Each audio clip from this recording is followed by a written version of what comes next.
Hello, beloved listeners, and welcome to Snake People at the Movies, film criticism by people who actually like film. Join us as we dive into movies we love, movies we respect, and movies we wish we could unsee. It's the podcast where we talk about growing up and living queer, dirty, and depressed online and at the cinema. From the kids who are too gay to move into a haunted house, it's Sneople at the Movies. I'm Ezra. And I'm Helena. Matty is indisposed this evening, so you get us two chuckle fucks. Sorry. And is still editing this episode, so Matty, we love you. Signed, these two chuckle fucks. Thank you. We're sorry. We're not. We'll try and make it interesting at least. I mean, we'll do our best. Obviously we don't do our best work when there's only two of us here, but we have some fun things to talk about this week on Sneople. And we should just start off with, I don't know, Helena's What We Sneep. Do you want to sneep first? Sure, yeah. You want me to sneep first? I can sneep first. Okay.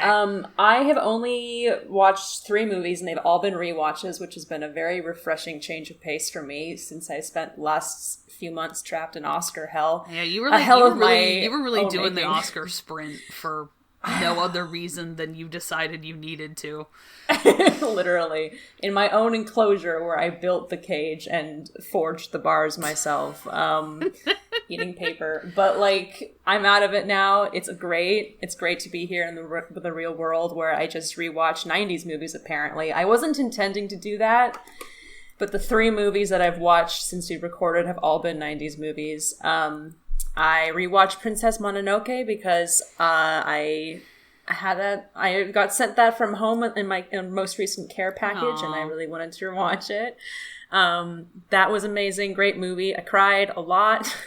More than I usually do, which is kind of just the mood now when rewatching childhood movies. And I rewatched Clueless. Oh, hell yeah. Which was fun and great. Very relaxing on a Monday night.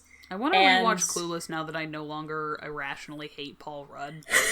I thought about you during that movie, especially during their, like, kiss scene where he's, like, you know, they're on the steps or whatever, and it's, like, an extreme close-up of his face, and I was like, Ezra hating Paul Rudd.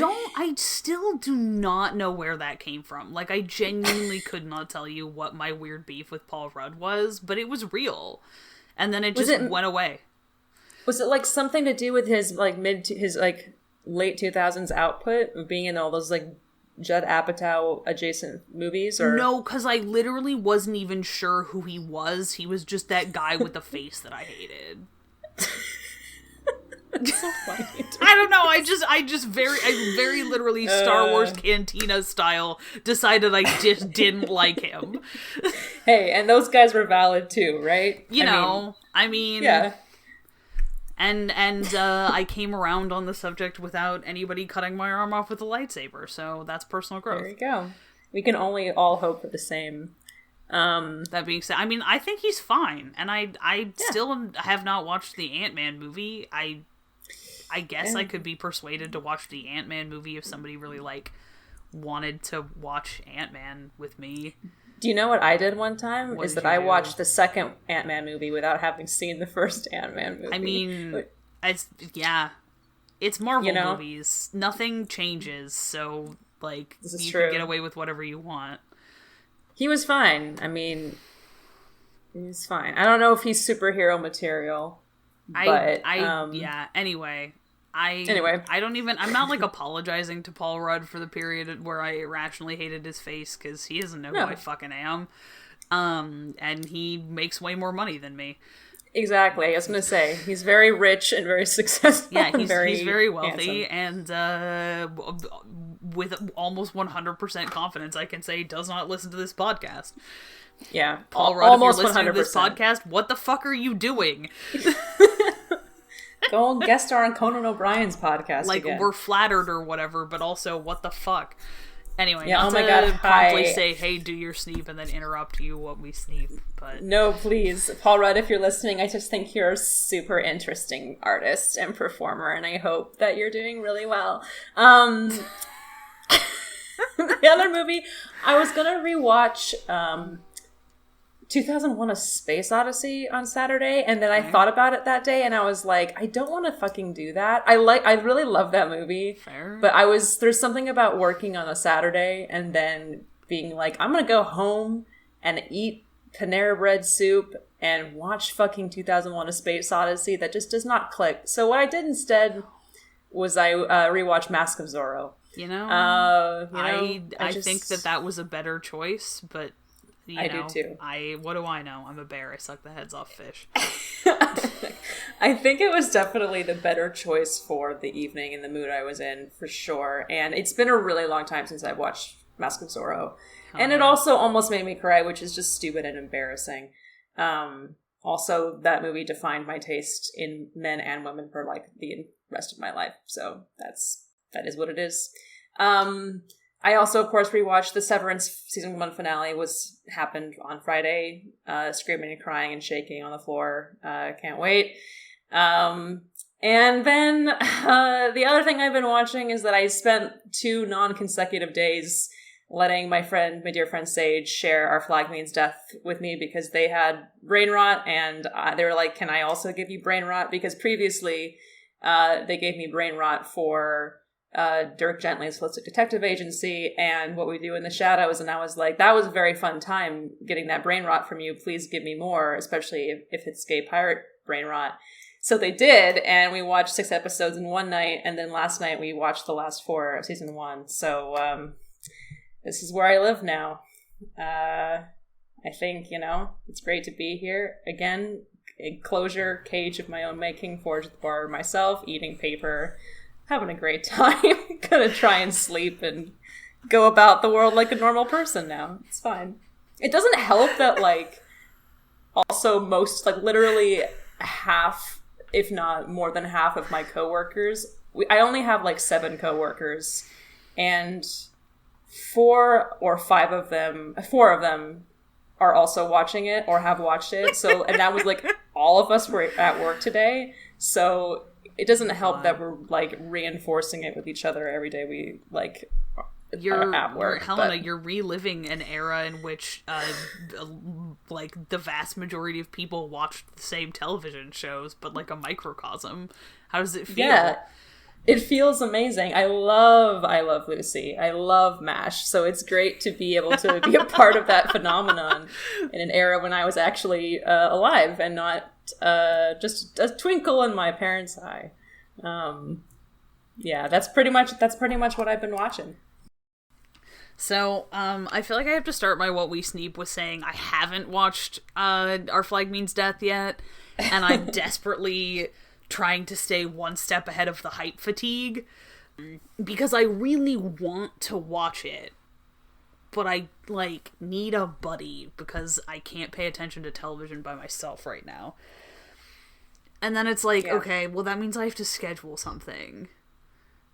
And I'm it's not becoming homework, but it's it's edging into feeling like I have to watch it or unfollow 2/3 of my Tumblr Dash territory, which is not where I want to be with this show, because I'm sure I'm going to enjoy it immensely when I actually do watch it. Mm-hmm. But I think I have this philosophy that there's a sweet spot where you gotta either watch the thing right when it comes out, or you gotta wait till way after. Yeah. 'Cause otherwise, you're just stuck in this weird place where you are sick of the thing before you even see the thing. And you've seen. I had an experience with Shameless where Shameless was a show that I felt like I did watch, but I don't think I ever really watched. I just lived vicariously through so much of it. It's just one storyline in particular, of course, that I didn't feel like I ever had to watch it, so I just rode the wave of if something important happens in Shameless that I think I'll care about, I'll wait until the people I follow who watch Shameless talk about it. Yeah. And so then I never started it, which is knowing what I know about the arc of the writing on Shameless could be either a good or a bad thing, depending on your point of view, but it happens, right? Yeah. I don't know, it just was that's been on my mind, because it's like, I know that I'm going to enjoy the thing, but I'm still like trying really hard not to get sick of the thing before I have a chance to enjoy the thing for myself, because it's not like I don't like, I do enjoy other people's enthusiasm for things, like I do, that's very true, but I'm also just like, oh my god. Yeah, it is everywhere right now, literally. Yeah, and which is great. I mean, you know, like, it's fantastic, and like the clamor for it hopefully will support the show getting renewed. Bet it's gonna get renewed. But yeah, it is literally everywhere. But it's not like one of those things. Okay, sorry, go ahead. Oh no, I was just gonna say, like, I find myself being like, okay, well, like, I have like a limited amount of time to like watch television, and I'm like, okay, but like, I'd rather like make Helena watch Severance with me. Hey, I'd be fucking down. But like, I would watch. Yeah, I mean, I know that Leia would love to watch Our Flag Means Death with you. I would also be down to watch that or Severance with you. So whatever you feel like doing, I'm down. I'm just so busy. Yeah, I feel you. And I have to keep watching Star Trek, and it's been forever since I've gotten to watch like an old episode of DS9 or TNG, because I've been like, Severance Picard, Our Flag Means Death, Severance Picard. I gotta wait for my parents to get back from vacation so we can binge watch Star Trek Picard, because I've seen the first episode of this season and that's it. Oh my god. My body is not ready, I'm sure. There's a lot of stuff. That's one of those things where, like, that falls into the category of shows where people are like, so is Star Trek Picard good? And I'm like, I don't understand the question. No, I don't. Like, genuinely, if people ask like, that, I'm like, is the writing great? No, no, it's really not that good. The acting is good. It's not Star Trek. The acting is very good. It reads, during one episode recently, I was watching it and I was like, this feels like I am watching other people play an RPG game. Like, these are all of the characters, Jesus. And these people are the NPCs, and like, I can feel it. But like, the acting is good, and I care about it because it's Star Trek. It's not. I care about it. It's not. I care about it because I care about these specific characters. I think the thing is, like, I will die on this hill. It doesn't feel like Star Trek because it moves too fast. Exactly. You should stop trying to do Star Trek like it's fucking I don't know. I don't even have a good comparison. Breaking Bad. I don't watch. Yeah, that's fair. I was gonna say, I'm like, I guess I haven't watched prestige sci-fi in like 10 years or something, because I was like, I guess it has changed. Fringe question mark? I stopped a fucking Foundation, I guess, which nobody seemingly fucking they spent. I don't even want to think about how much money they spent on making that Foundation series. I thought it was, I mean, was it good? Again, why are you asking me this question? I don't care. Jared Harris is in it. Exactly. Actually, I don't care. Terrence Mann is in it. Isn't Lee Pace in that too? Yes, also Lee Pace is in it, and he's shirtless. Yeah, okay, fuck it. Yeah, so like that show has a lot to offer that has nothing to do with quality. Exactly. Yeah, I feel like there was a turn, and I think it worked for them. Like, I feel, okay, not having seen, to my shame, Battlestar Galactica, I feel like that was a show that, like, still had a lot of episodes per season. 4 times, and I keep not actually watching BSG. Anyway. I need to get into it. It's one of those ones where I'm like, I feel like I'm really gonna enjoy it. And then I just haven't gotten to it yet. Yeah. And I feel like it's probably very good. But they also had one, like, I think, proper seasons, which we don't have anymore on streaming shows or even most shows. Because now they're like, we've adopted the British model of 13 episodes per season. And I'm like, okay, but Doctor Who was still episodic when they were doing that. This is ridiculous. So I feel like they need to chill and add more filler episodes just in general. Because bring back the filler episode. Please, I will die on this hill. Bring back the filler episode. The filler episode makes Star Trek. It works. Like, again, like Battlestar Galactica, I'm sure a very good show. Entirely different entity from what Star Trek is, really, and trying to do a different thing. So, like, I don't feel like they should be trying to move at the same. Even Breaking Bad had filler episodes, and that's like, yeah. But I mean, again, how old is Breaking Bad now? 2010. It premiered 2009. It premiered during the writer's strikes, 2008 actually. That's a long time ago, dude. A long time ago. Like, I hate that it's a long time ago, but it's a long time ago. Time keeps marching on, which, you know, no one has consulted me about. I'm offended. Yeah, same. Ugh. I think, like, that was before the fucking mass takeover of the streaming model. Mm-hmm. I mean, how many episodes a season did Breaking Bad have? Well, season 1 was different because it was a writer strike season, fair. So it was shorter. I feel they're proper seasons. I feel like there's at least... Well, maybe I'll double check on this, actually, because I don't know for sure. I mean, I also, like, have not watched Breaking Bad, have zero desire to watch Breaking Bad, and Godspeed to everybody who enjoys that show, but I don't care. Well, and I feel like Better Call Saul is doing a similar, like, they're... Wait. Yeah, it falls actually, 13 episodes. In the category of things I don't know shit about. But that's, like... Breaking Bad's, like... Episodes. I mean, okay, I'm not going to talk about Breaking Bad, because I don't fucking know anything about it. The Star Trek needs filler episodes because it is an ensemble show, and frankly, the best way to do you gotta let those characters breathe, man. Yeah. And the new Star Trek's just like, I mean, I haven't watched Lower Decks. I haven't watched any of the animated ones because same. I don't like the way they look. Same. I don't like the animation style. I'm sure the writing is great. I'm sure they're fun. I hate looking at them. Yeah. I think they're fugly. Style, I'm so sorry. It's the style of adult animation that, like, I feel every single show is doing now that's, like, Family Guy-esque. They look like Family Guy, and that just gives me, like, anything I hate. I have just this, like, ambient, like, burning loathing of Family Guy and everything related to Family Guy. It just makes me, like, fills me with, like, homicidal rage. And so anything that, like, looks like Family Guy, even if the subject matter has fuck all to do with it, I just look at it and I go, that's the thing I hate. Yeah. Which explains why I was never able to stomach The Orville either. Despite being a live-action TV series, it was still a what's-his-bucket Seth MacFarlane show. Apparently short-lived podcast entitled The Orville Will Be Cancelled, which I listened to without ever watching The Orville. Yeah, if you are out there, hosts of The Orville Will Be Cancelled, I miss you. That show was genius. Come back. Come back to us, baby, please. Come back. You can blame it all on me.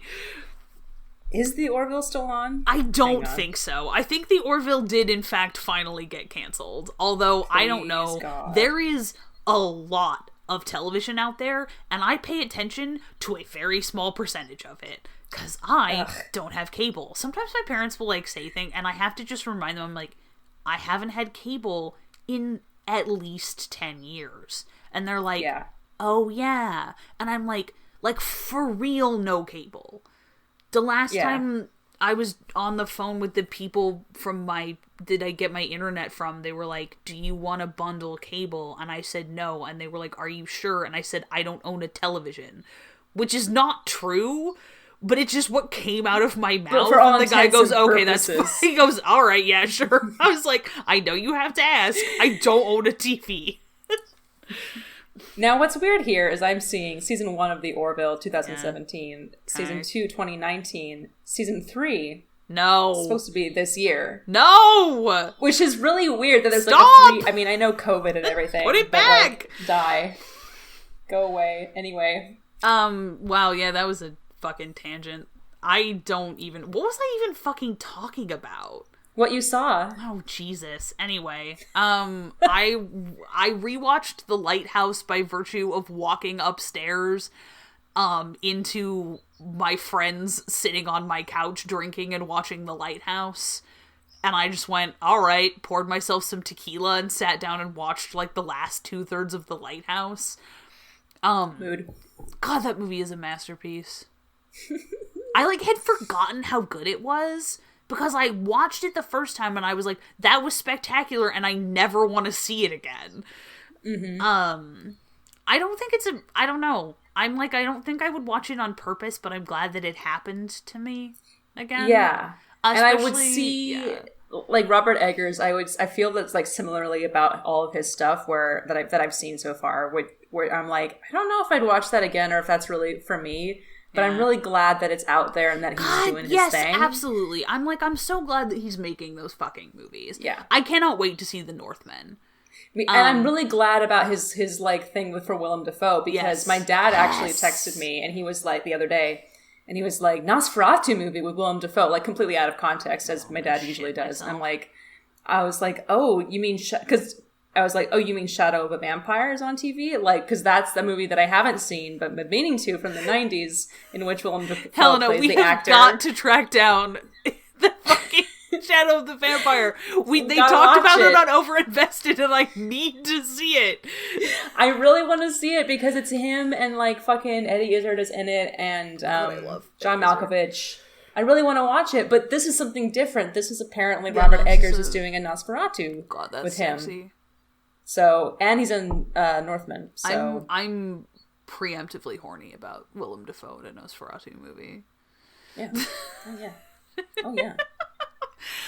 I love him. That man has such good face architecture. He does. Shout out to Willem Dafoe. We love you. And or Willem Defriend. Yeah. And then, in a similar vein, I suddenly decided that the only thing I can pay attention to is audiobooks, because, I have hamster brain. Yeah, look, I have the attention span of a goldfish. It's fine. Don't worry about it. But so I started the audiobook of The Terror, which is impeccable. Like, the dude who reads that is so fucking good. And so I started showing my roommate the show, because I was like, I'm in the mood for a bunch of, indistinguishable white dudes dying of cold and hubris in the Arctic. And Jared Harris is there.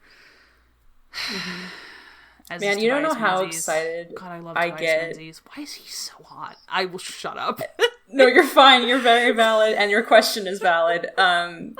I get so excited, I was going to say, whenever somebody walks into the bookstore and they're like, I'm looking for like a slow burn, like horror or like kind of spooky book, or like I'm kind of looking somebody the other day was like looking for Lovecraft, and I was like, we only have like the same book in different editions, and he didn't write that much and he sucks. Yeah.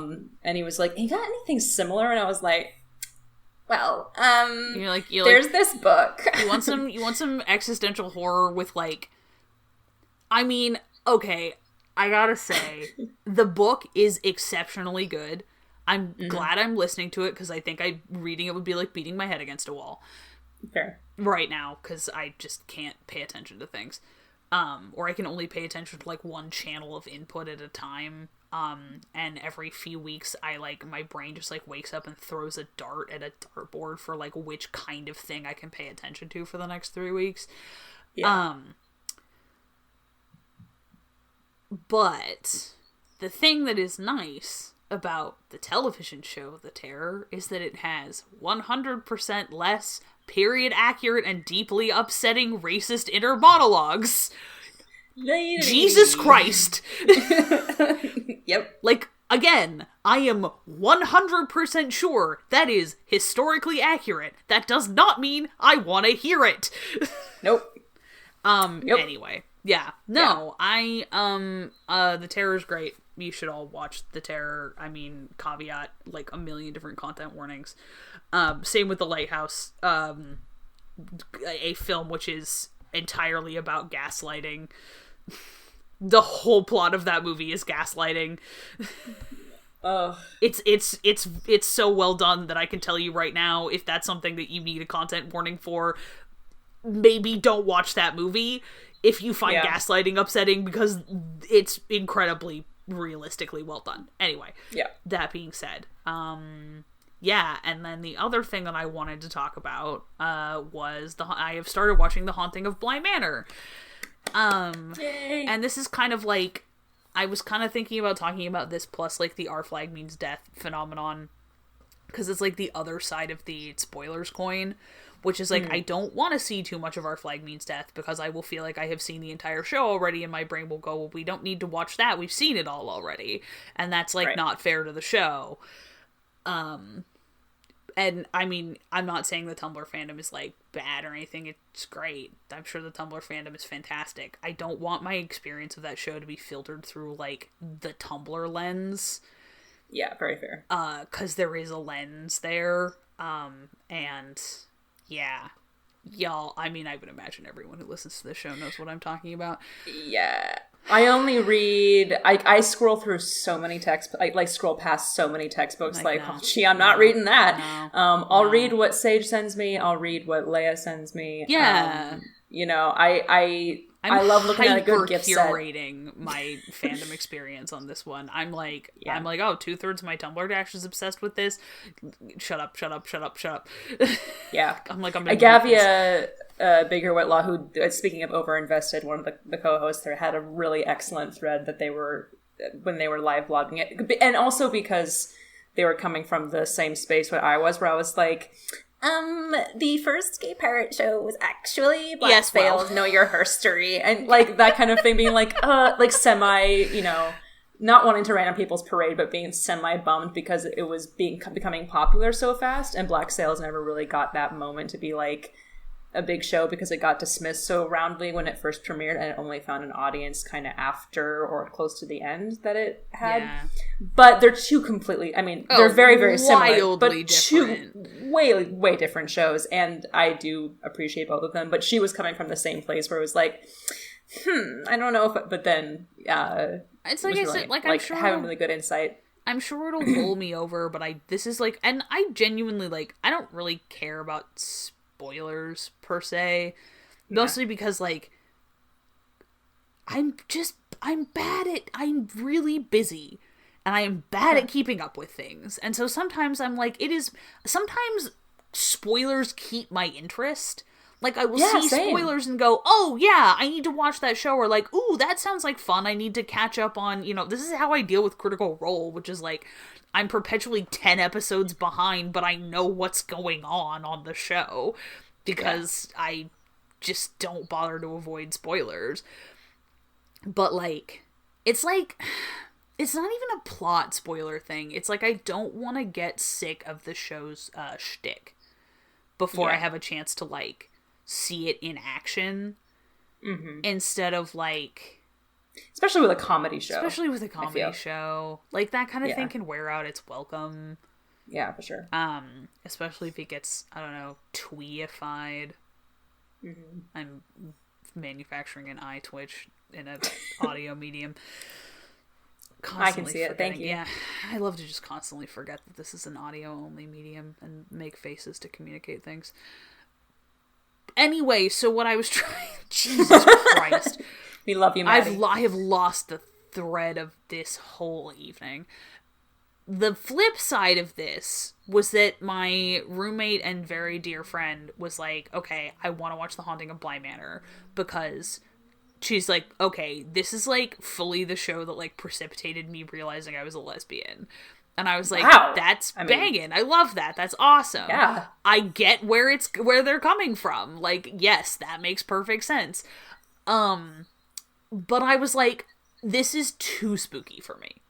Like, I'm watching the first couple of episodes, and I'm like, you know, my friends are like, okay, well, like, it's mostly just, like, ghosts, like, dicking around in the background. And I'm like, well, I love Crimson Peak. Like, this is fine. No. Because it's not just, the thing is it's not ghosts sticking around in the background, it's ghosts sticking around in mirrors, which is a very specific thing that I am afraid of.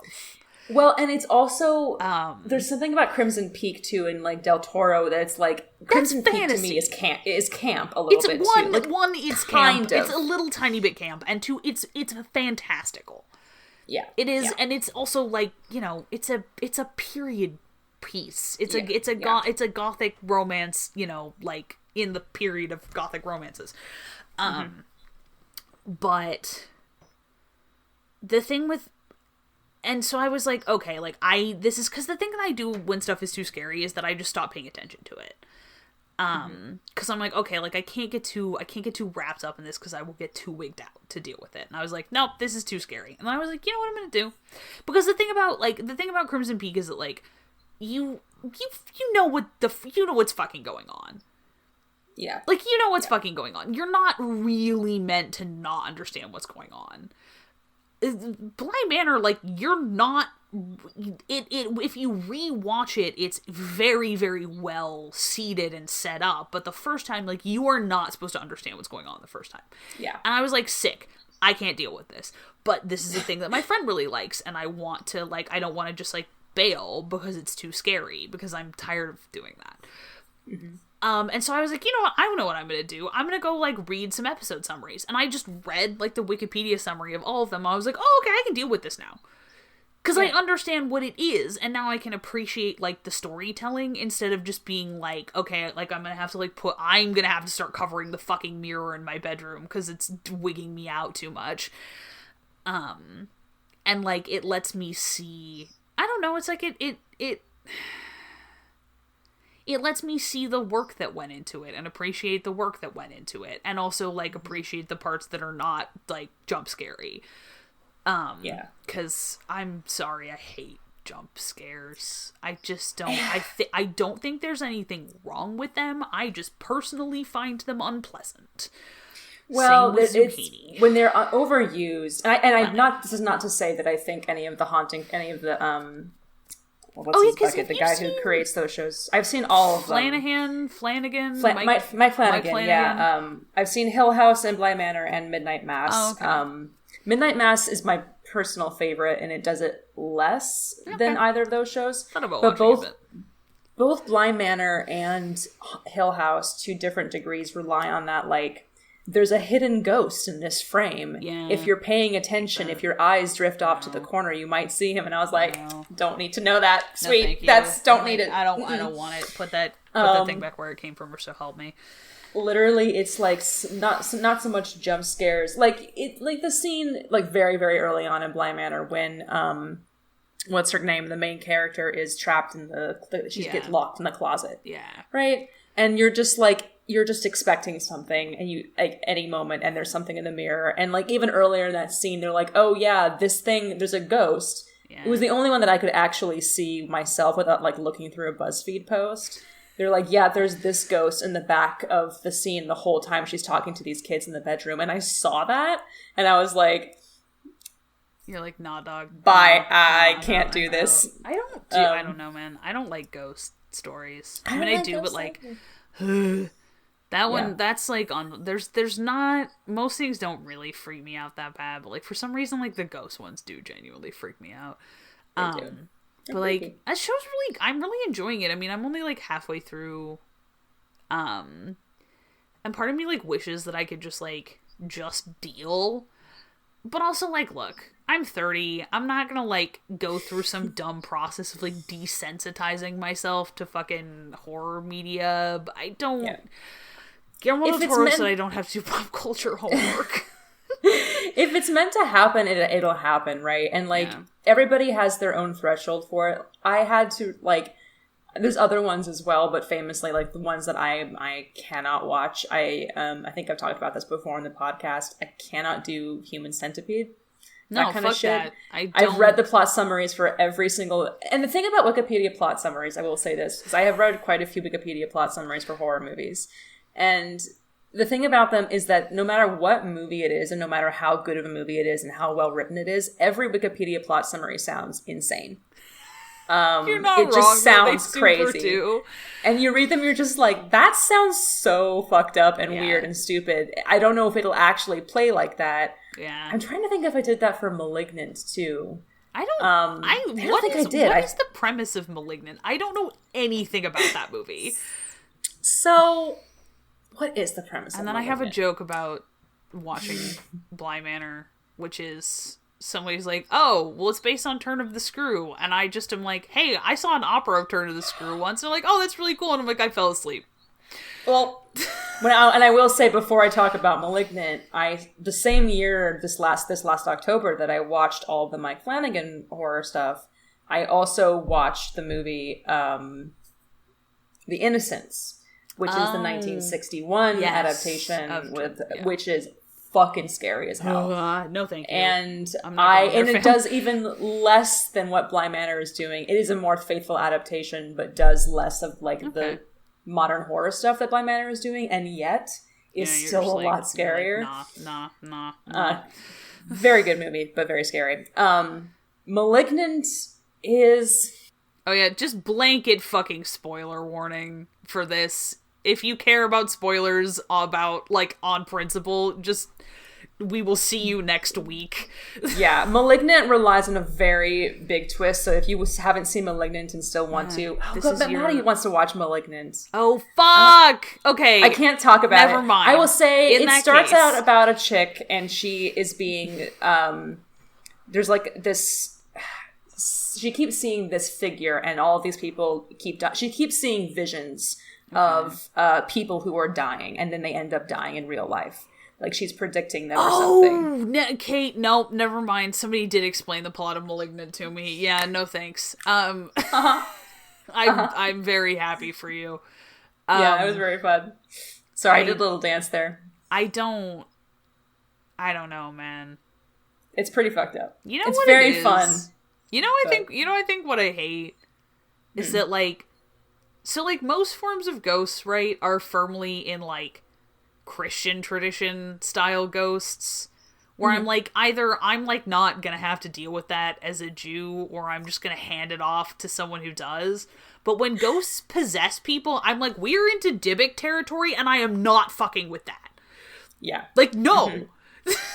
No! Don't go there!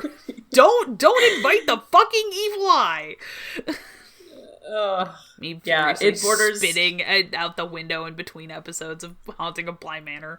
Scream. What I love about Bly Manor too, though, is that it does have, like, that's the one. Well, I did cry a lot during Midnight Mass, but I will say that, like, Bly Manor was the first one where I was like, I'm gonna be so sad, dude. This is really moving. It is very moving. All of the fucking flashbacks.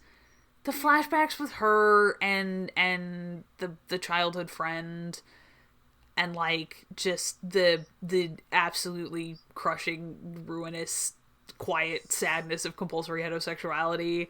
Oh my god. I'm just so like, fucked. I'm not a lesbian, but, like, I thought I was for a while, and, like, I was just like, oh, this hurts. Yeah. Yeah, it was really that whole story. Danny, that's her character's name. Yes, she's so good. Also, her collection of cute little 80s tops is just, like, fueling me right now. Like, the wardrobe in that show is so good. She's very good. And the relationship between, I think, Hannah the cook and Rahul Kohli's character, the chef, in that dude is very, very, very cute. Also very moving. Yeah. Oh my god, wait, hang on. I have to look up her name again, because I fucked it up last time. The one who plays Hannah, the housekeeper. Yes. Dude, she's in Foundation, and she's, like, super good. Yeah, she's in the fucking Foundation series. You know, God, I saw her in, too. She's gorgeous, and my roommates were watching Sex Education, and she is on Sex Education, too, which is a show I have absolutely no interest in watching. I don't know anything about that show. I tried, I sat through it, and I was like, this is kind of funny, but this is not for me. I'm so picky about comedy. Me too. Oh, yeah. And it's like, you know, I don't know, I find a certain style of comedy is just, like, most, like, I find network American comedy it's just like, I can't do this. Except I really want to watch Abbott Elementary. I've seen clips from Abbott Elementary. It looks really good. It looks cute. That's not one of those things where, like, I would like to watch it, but honestly, it's so far down my, like, list of things I'm actually going to get to that I'm never going to end up watching it. Yeah. Well, because first, what I have to do, since this, like, nostalgia has been kicked into gear by fucking pirate media, I'm just like, I cannot get through a single night of thinking about Our Flag Means Death without also thinking about Black Sails. To the point where even, like, last night I was like, okay, Sage, we can watch 2 episodes, and then we have to, when your laptop dies and we have to charge it for a little bit, we have to watch the theme song for Black Sails. Just the theme song. Nothing else but the theme song, because I promise you that is all you goddamn need. I impulse bought, like, the DVDs of Black Sails because they were ludicrously cheap for some reason, like at Target or something, so I just own it. They might be Blu-rays, I can't remember.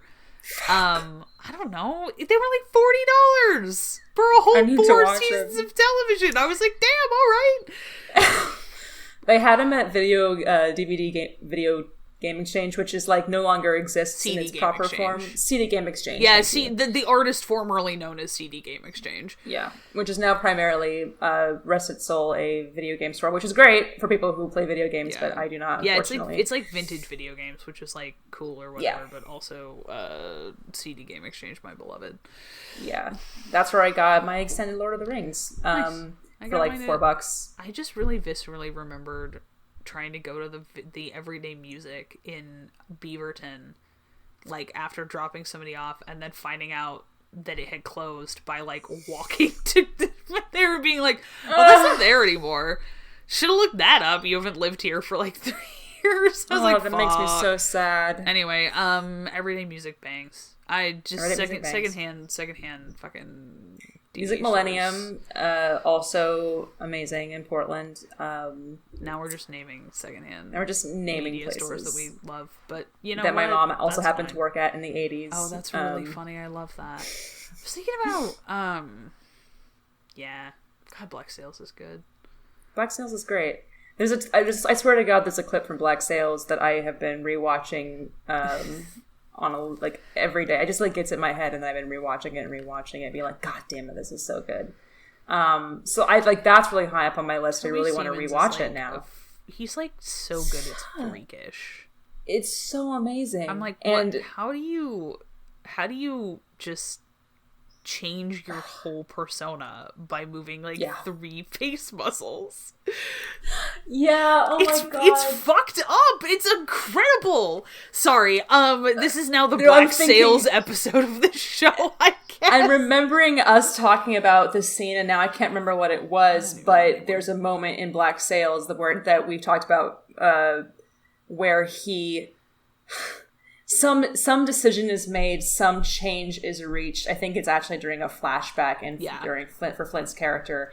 And literally, like what you just said, like only like almost nothing changes on his face, but you see him turning into a completely different person. And you're like... It's unreal. I'm like, man. I don't know if it's like... I think it might be like a lighting shift too, maybe.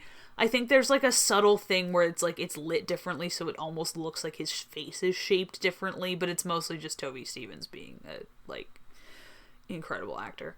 The scene that I specifically have been rewatching because somebody was a saint enough to make a clip of it on Tumblr for me to reblog was very, very early on with him and Miranda, where he's like, she's said, I've asked for a pardon for you. And we can go to Boston, and he's saying, I'm not going to do that, basically. And it requires an intolerable sacrifice to apologize to England. And it's like, literally, like, she's incredible, too, the actress playing Miranda, whose name I can't remember.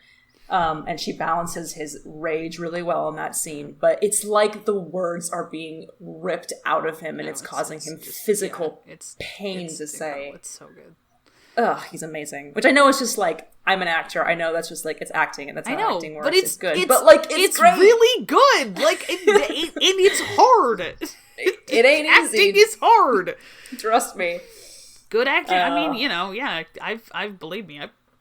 I can't. I don't understand how anyone does film acting. I mean, I just like look weird on camera. I look so weird on camera, it was noteworthy to my high school drama teacher who was trying to get us to do, like, screen test type things, and she was just like, I'm not even gonna make you watch yours, and I was like, she's like, you don't ever want to do film, do you? And I was like, no.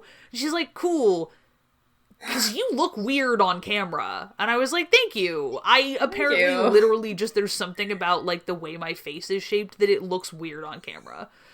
It doesn't really matter how you light it. I just, like, I don't look like me on, I don't know. Apparently I just, like, I look fucked up on camera. And I was like, okay, well. I feel like that, too. Shit, so, yeah, but, like, she's a casting director, so. Yeah. I was like, all right. I recently got. I mean, I was also 18, and that was, like, a massive blow to my self-esteem, but, like, I'm 30 and I don't give a fuck. Yeah, it's really hard to watch yourself though. It just is. I don't understand how anybody ever does that. And I got my reel recently, like a first draft of my reel recently, and I was like, it was sent to me, and I was trying to watch it without audio because I can't listen to myself. And I was like, I can't watch myself. I can't watch myself. I can't. So I sent it to like a coach of mine, and like, yeah, it looks great. I'm like, okay, Go, like, good. I believe Okay, you. sick, It's nothing to do with like. But this the great makes me person want to peel who my own skin off. yeah, like the person who directed it was fantastic and like helped me Nice. write it and shoot it, amazing, and like their work was incredible. I just like look at myself and I'm like, Well, something wrong here. We're not meant to see. Okay, but like also just like if evolutionarily, we're not meant to look at ourselves like that. Like no, Exactly. It's fucking uncanny valley, dog. Like you're not. You're like that's me, but not me. No, you're into fucking doppelganger territory. I think having to watch yourself on film sets off the like part of your hindbrain that goes kill your double. Yes. I don't know. That being said, I hope that Toby Stevens does not go through it. We're having a little. Listeners, Toby Stevens, who's like a professional, like he's film a professional actor, actor, so like presumably has like either gotten over that or like can find excuses to not watch himself on film. Yeah. And listeners, what we're doing right now is kind of freewheeling off of this because we wanted to have a little mini episode because we just kind of we both had long days. It has been the longest week on God's green earth. Mood. I work in a bank and it's the beginning of April. It's been the longest week on God's green earth. Oh God, yeah, because it's almost tax day. Tax time. I work in a bookstore and it's been the longest April on record because everything that got every book whose publishing date got pushed back from last year is now coming out in April and May, which means you're about to just like build yourself a little fort of new releases literally that never come out. Nice, pretty much. And like we have a whole like 2 tables where I work. This is not related to movies at all, but I'm just telling you anyway. And like I'm very, very meticulous and OCD about like which, these books just came on, so they can't just move and go off the table already. But it's like I was at the point tonight where I was like, I can't do anything else because there's so many books coming out that I have to move these books that just came out last week because there's like bad. 30 books. Yeah, it sucks because it's like Oscar movie season. It is. Like, things get lost in the shuffle. You're like, oh, yeah, I would like to see all 10 of these movies, but I don't want to see all 10 of these movies in a 3-week period. Thank you. Yeah. I mean, at least the books will still be there. Yeah, but, and it's like, for the most part... Like, what are you going to do? Spend, like, $500 on books all at once? I mean, I say as if I haven't bought at least that much worth of... I don't even want to talk about how much my D&D books add up to. That's different. I own a lot of D&D books.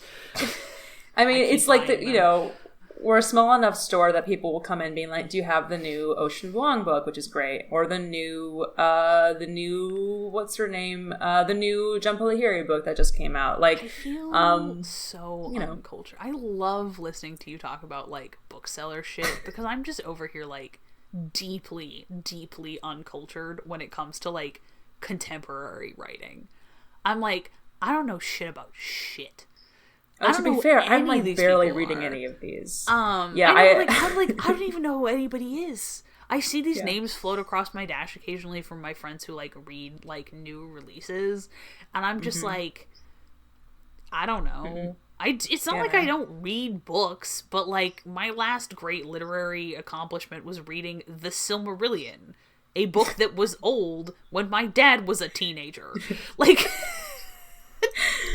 My primary job at work is to do... I have, like, one of the 2 or 3 staff picks in the mystery section. Nice. The other... I think the third was written by somebody, and then there's, like, 2 of them are mine.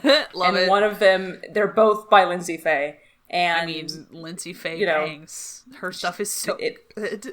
It's good. And Gods of Gotham, I wrote a staff pick for it, and then it's been selling like hotcakes. Oh, that's great. Like my primary job. It's like I'm very by Gods of Gotham, my influence. But I barely read. That's the hard thing about, of course, working in a bookstore or maybe having a podcast about movies. I don't know. It's like people always come up and they're like, "So have you read this?" And I'm like, No.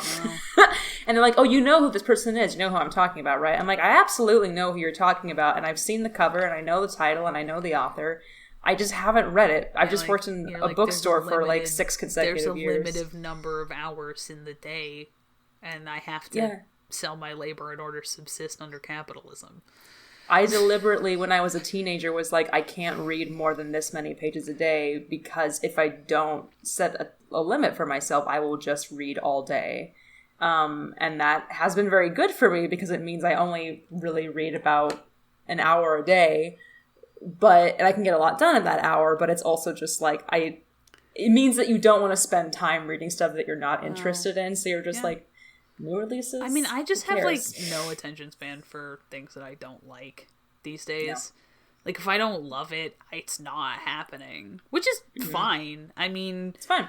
We're living in an era where we all have access to more entertainment media than any human brain can even begin to comprehend. Like, on today's episode of We Simply Are Not Meant to Have This Much Stimuli... it's true. Like, you know, and I'm just over here like, I guess my priorities are different. Like, I read all the time when I was a kid, partly because like that was what I was allowed to do.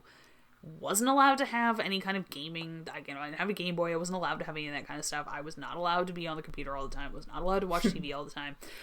It was like, go outside or go read a book. Which was, like, you know, great. I'm like, that was a perfectly good way to be raised. Like, you know, I was gonna be a little freak anyway, so, like, whatever.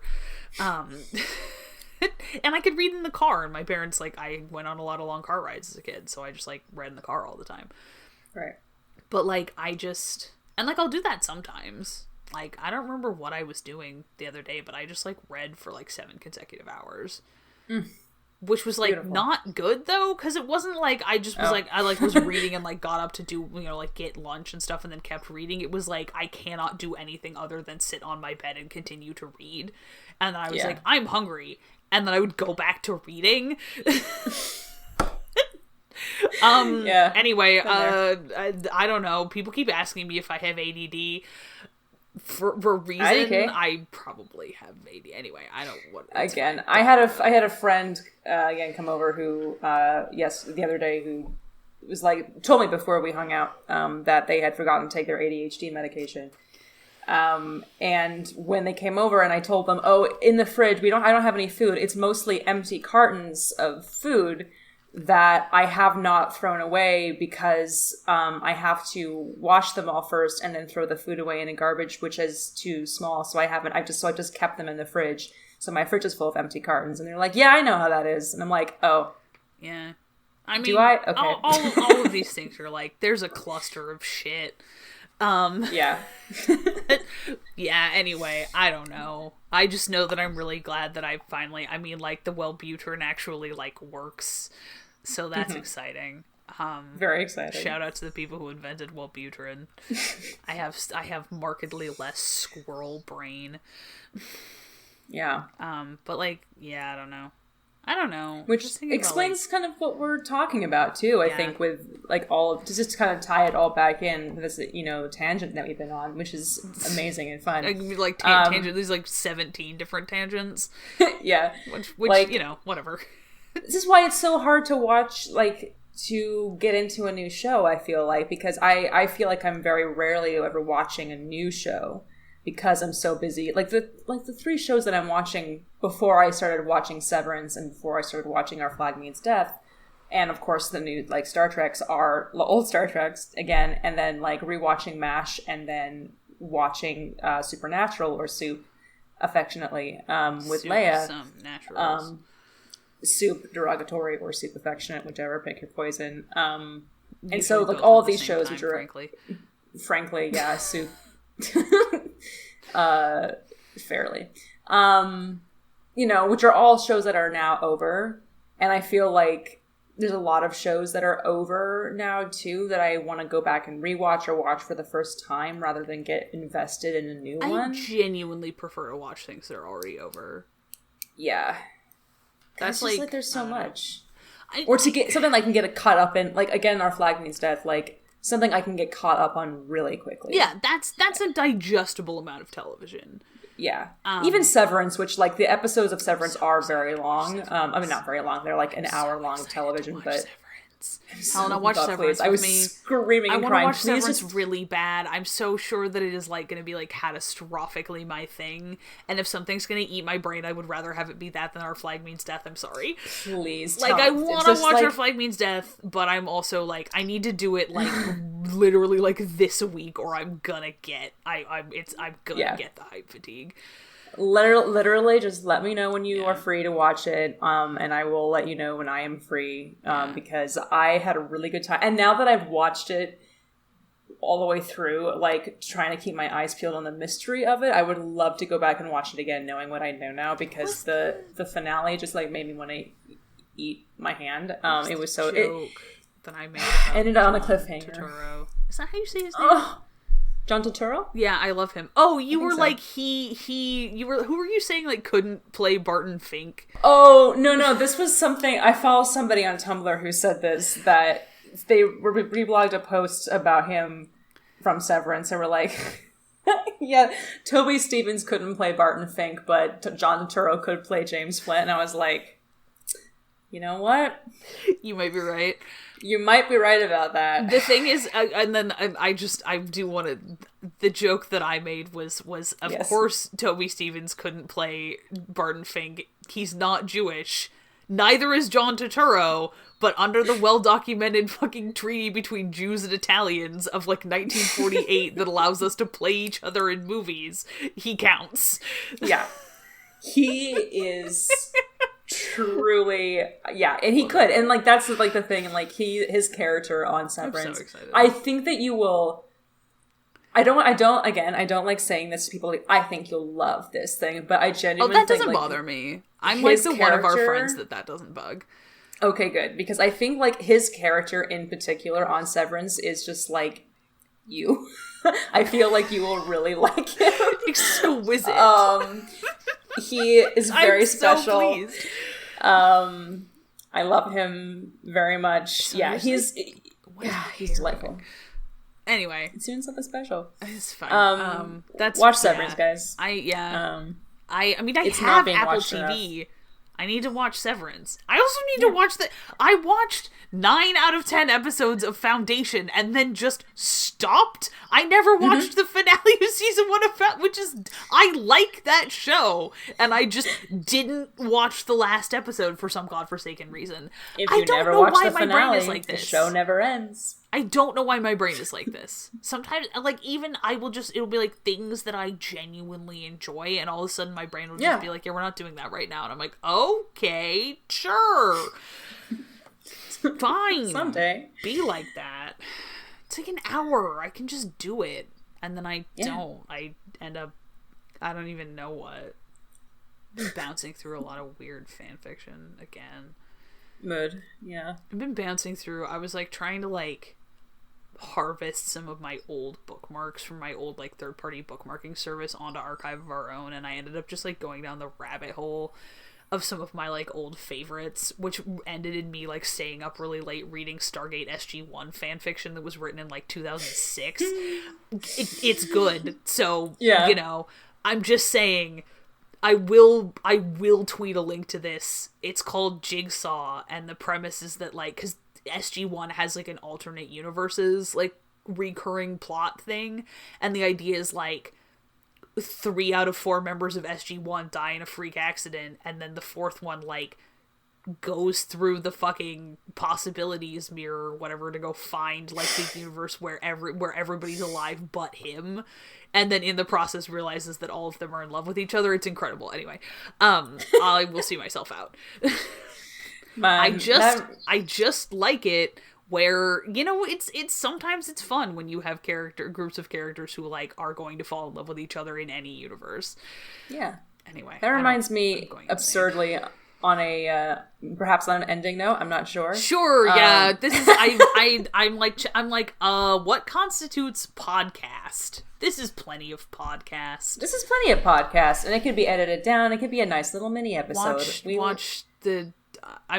to stop. I want to be done so I can go eat my sandwich and watch more Bly Manor because I want to watch more Bly Manor.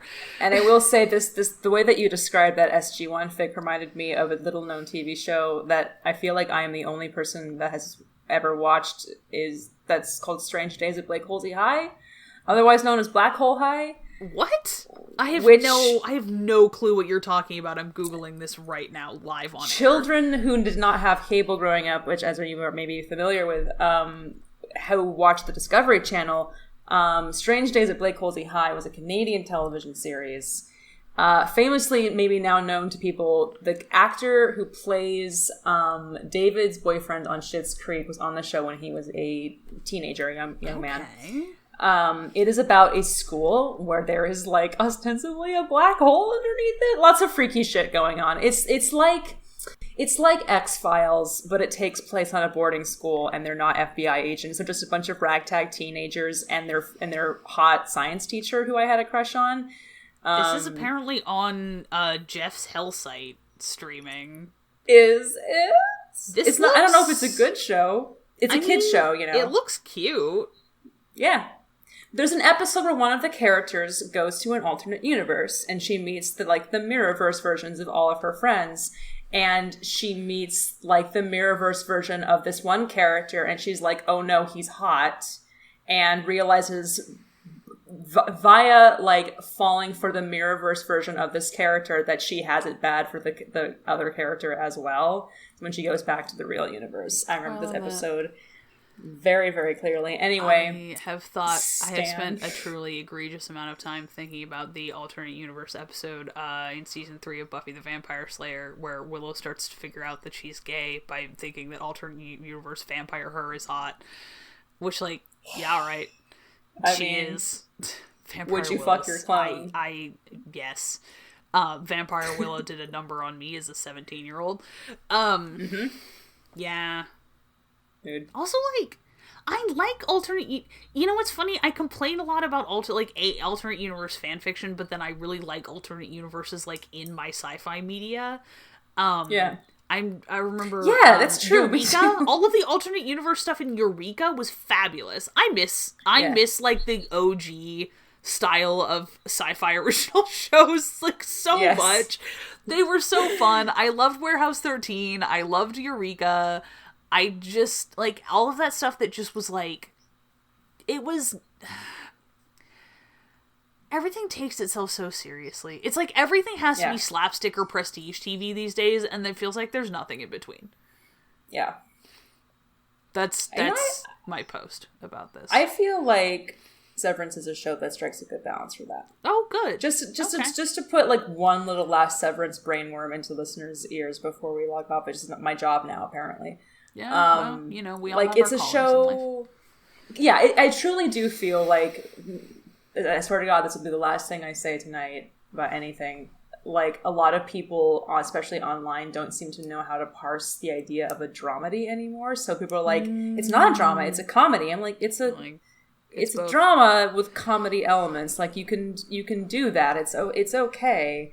And I think Severance is a very dark and disturbing show in many, like, conceptually, but, like, can be very funny in many ways. And I mean, I'm excited funny, as someone who's been playing a lot of Shadowrun, like, who's kind of coming to the climax of the Shadowrun game that I'm in.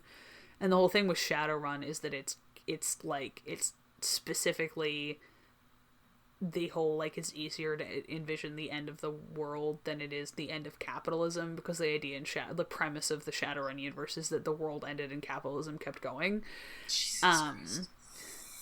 Yay. It's great. No, it's fabulous. But I was like, I know that's kind of coming to a head. And part of me, like, wants to start Severance right now when I'm sort of, like, swimming around in the soup of corporate horror shit, frankly. Healing and traumatizing at the same time. Yeah, well, you know, as much of the best media is. I don't know where I was going with anything this episode, but we talked about some stuff. We did.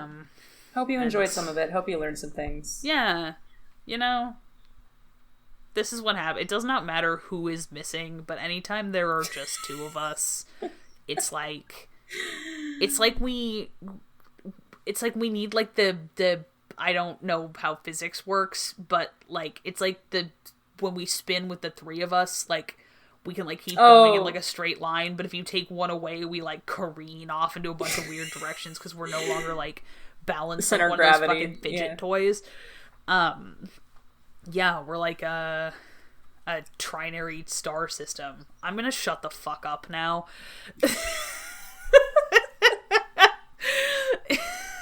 So, if you're still listening to whatever the fuck that was, thanks for hanging out with us here on Sneople at the Movies from the Infinity Break Network. Check out infinitybreak.net for more awesome content, and come hit us up on Twitter at people_snake. Our theme music was done by Johnny Ronaldo, who you can find at Johnny Ronaldo on Twitter. Our logo was designed by Bethany Leuthold. Check her out at bethanyleuthold.wixsite.com. If you've got a subject you want to hear us talk about, a movie you think we absolutely need to see, or your pitch for more gay pirate shows, come say hello. Also, if you can, please leave a review on iTunes and share the show with any friends you think would enjoy it. As always, thanks for listening, and we'll see you at the movies.